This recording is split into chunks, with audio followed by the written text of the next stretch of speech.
आज हम बात करने वाले हैं हाथ पैर कांपना, जिसे हम ट्रिमर भी कहते हैं। आज हम जानेंगे पूरी डिटेल से हाथ पैर कांपना क्या होता है, क्या इसमें लक्षण दिखाई देते हैं, क्या इसके कारण होते हैं और क्या इसमें ट्रीटमेंट दिया जाता है और क्या हम इसकी डायग्नोसिस कर सकते हैं। पूरी जानकारी आज हम आपको इस वीडियो में देने वाले हैं, इसलिए वीडियो पे अंत तक बने रहे जिससे आपको समझने में आसानी हो। दोस्तों, आपने देखा होगा कि ज़्यादातर ओल्ड एज के जो लोग होते हैं उनके हाथ पैरों को आपने कांपते हुए देखा होगा। इस तरह से उनके हाथ पैर कांपते रहते हैं। जैसे मान लीजिए पेन पकड़ते हैं तब भी वो उनके हाथ हिलते हैं, या वो बोलते हैं तो उनकी जो आवाज़ है यानी बोली वो लड़खड़ाती है। और जब भी कोई वो एक्टिविटी करते हैं तो उनके हाथ पैरों पे कपकपी सी आपने देखी होगी कि इस तरह से लगती है। तो आज हम इसी के बारे में पूरी जानकारी आपको देने वाले हैं। सबसे पहले हम बात कर लेते हैं हाथ पैर कांपना यानी ट्रिमर क्या होता है।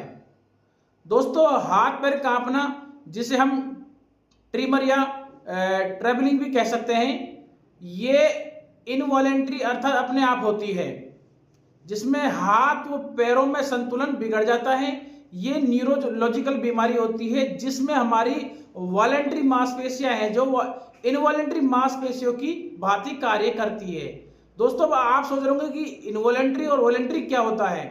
वॉलेंट्री का मतलब होता है दोस्तों जिसको जो हमारे नियंत्रण में होती है। जैसे कि मैं बोल रहा हूं, ये मेरे नियंत्रण में है कि मैं चाहे तो बोल सकता हूं, अगर मन करे तो नहीं भी बोल सकता हूं।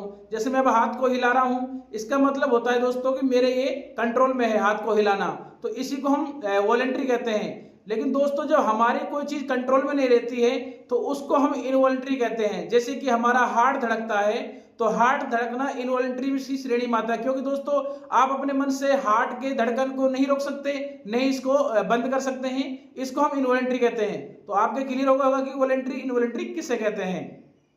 अब हम बात कर लेते हैं जब आपके हाथ पैर कांपते हैं यानी कि ट्रिमर की जो बीमारी आपको परेशान करती है तो उस समय क्या लक्षण दिखाई देते हैं। दोस्तों, नंबर 1 पर कपकपी होना। दोस्तों, आपका जब हाथ पैरों की कांपने की बीमारी आपके लग जाती है तो आपके हाथ पैरों में कपकपी सी लग जाती है, झुनझुनी सी। नंबर 2 पे दोस्तों उंगलियों का कांपना।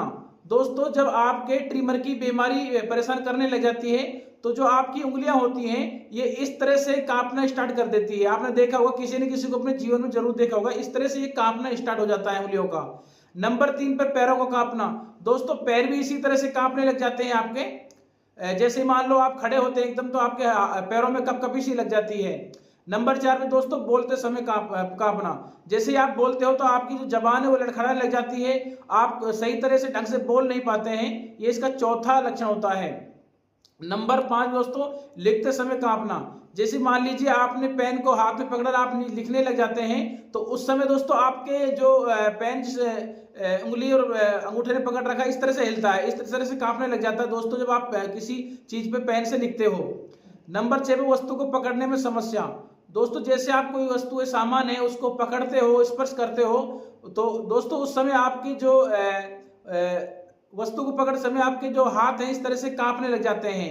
तो दोस्तों ये इसके कुछ लक्षण होते हैं जो हमने आपको बताए जब आपको ट्रिमर यानी कि हाथ पैर कांपने की बीमारी आपको परेशान करती है। अब हम बात कर लेते हैं इसके क्या क्या कारण होते हैं। दोस्तों, जब आपके हाथ पैरों में कांपने की बीमारी लगती है यानी ट्रिमर की बीमारी आपको हो जाती है तो उस समय दोस्तों उसके क्या क्या फैक्टर होते हैं, कारण होते हैं जिसकी वजह से आपको इस तरह की बीमारी का सामना करना पड़ता है। नंबर 1 पे दोस्तों आनुवांशिकी बीमारी।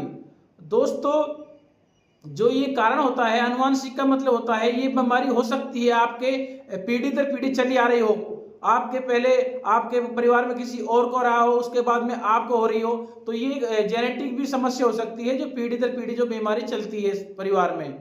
नंबर 2 पे दोस्तों न्यूरोलॉजिकल बीमारी।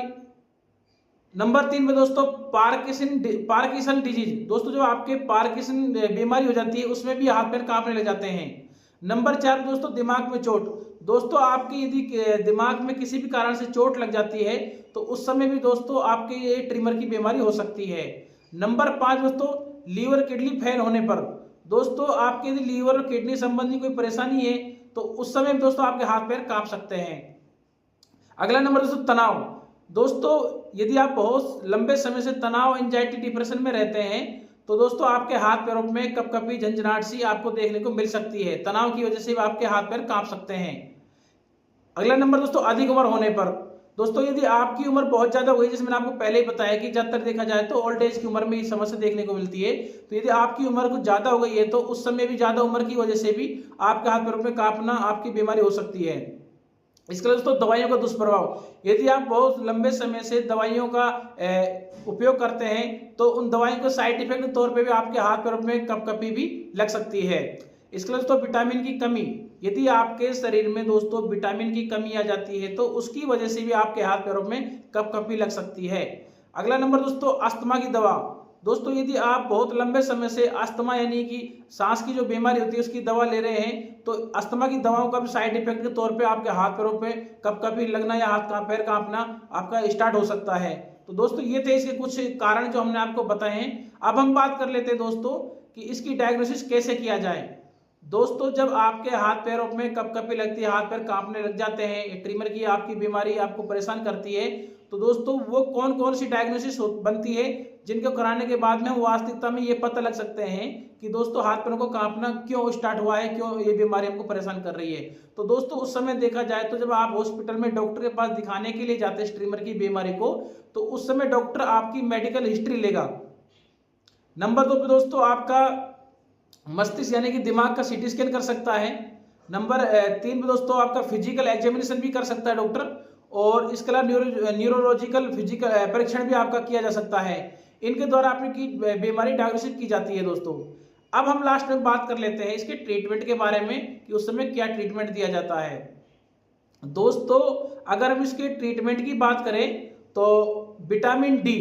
दोस्तों आपके शरीर में जब विटामिन डी की कमी होती है तो आपके हाथ पैर में कांपना आम बात होती है। तो उस समय दोस्तों विटामिन डी की कमी को पूरा करने के लिए आपको विटामिन डी का कैप्सूल या टैबलेट दी जाती है, और दोस्तों ये 7 दिन में एक ही लेना होता है, और दोस्तों एक ही फिक्स टाइम पे इसको लेना चाहिए। नंबर 1 मेडिसिन है दोस्तों ये। नंबर 2 पे दोस्तों पिरामिडोन टैबलेट। ये दोस्तों 100 mg में भी आती है, 200 mg में आती है, और दोस्तों इसका उपयोग आप 1 टैबलेट सुबह 1 टैबलेट शाम को खाना खाने के बाद कर सकते हैं। दोस्तों ये जो आपके मस्तिष्क में इलेक्ट्रिक गतिविधि होती है उस समय दी जाती है दोस्तों ये टैबलेट। नंबर 3 पे दोस्तों अल्प्राजोलम। दोस्तों अल्प्राजोलम आप 0.25 से लेकर 1.0 mg तक दे सकते हैं। इसको आप दिन में 3 बार दे सकते हैं। ये तब दी जाती है दोस्तों हाथ पैर जब आपके कांपते हैं, जब आपको एंजाइटी की वजह से आपके हाथ पैर कांपते हैं, तब ये अल्प्राजोलम दी जाती है दोस्तों। क्लियर होगा दोस्तों। अगला टैबलेट दोस्तों मिर्टाजेपिन टैबलेट। दोस्तों ये हमारे 15 से 45 mg आप इसको दे सकते हैं पर डे, दिन में 1 बार ये देनी होती है। ये इसके एलोपैथिक ट्रीटमेंट हो जो हमने आपको बताए हैं। अब हम कुछ थोड़ा सा आपको इलाज और बता देते हैं इसके साथ में। आप दोस्तों डॉक्टर द्वारा इसमें आपकी ऑक्यूपेशन थेरेपी की जा सकती है, स्पीच थेरेपी के द्वारा आपका ट्रीटमेंट किया जा सकता है, फिजिकल थेरेपी भी आपकी इस ट्रिमर की बीमारी में डॉक्टर द्वारा की जाती है। तो दोस्तों ये थी आज की वीडियो में एक छोटी सी जानकारी ट्रिमर यानी हाथ पैर कांपने के बारे में। उम्मीद करता हूँ आपको बहुत अच्छी लगी होगी, और दोस्तों आपको अच्छी लगी है तो इसको ज़्यादा से ज़्यादा शेयर करें, हो सकता है किसी के काम आ जाए। और दोस्तों चैनल पे पहली बार आए तो प्लीज़ चैनल को सब्सक्राइब जरूर करें, इससे हमको मोटिवेशन मिलता है। आज की वीडियो दोस्तों इतना ही। जय हिंद जय भारत।